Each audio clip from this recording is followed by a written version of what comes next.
the way things were going, me and Dee would talk about it, and we really think the food truck thing would work and this and that. We were kind of on the fence because that's a huge life decision to just give up on a sure shot family business and start something completely new.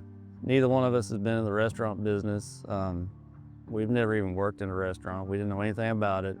So no experience, you know, a trailer that I built that, you know, we'll see how long it lasts. And so we were thinking pretty hard about it. We pulled up to his dad's office on a Sunday afternoon, and his dad just happened to be there.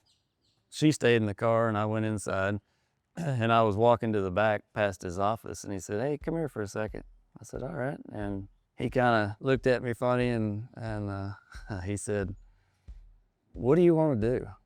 I said, "Well, what do you mean?" I said, I'm just here picking up some stuff." He said, "No, what do you want to do?" He said, "You know, you're kind of doing the oil field and you're kind of doing the barbecue, but you can't do both."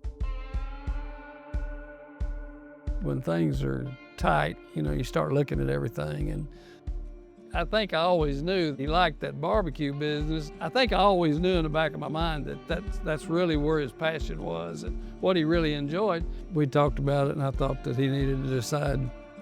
And I was sitting in the truck, and I thought, man, he's in there for a while. And it put me on the spot. You know, here's your ultimatum. Either you got to tell me right now, what are you going to do? He thought about it for a while, and that's when he came in and said that he thought he'd do the barbecue. And I went outside and told Dee, and we both panicked. And yeah, she really panicked because hands-on finances. And he goes, "Well, we're gonna do barbecue. We're gonna do this." And I was like, what happened? Like, what just happened? And so in my head, I was thinking, how are we gonna afford to do this? It did make me really nervous, but excited at the same time.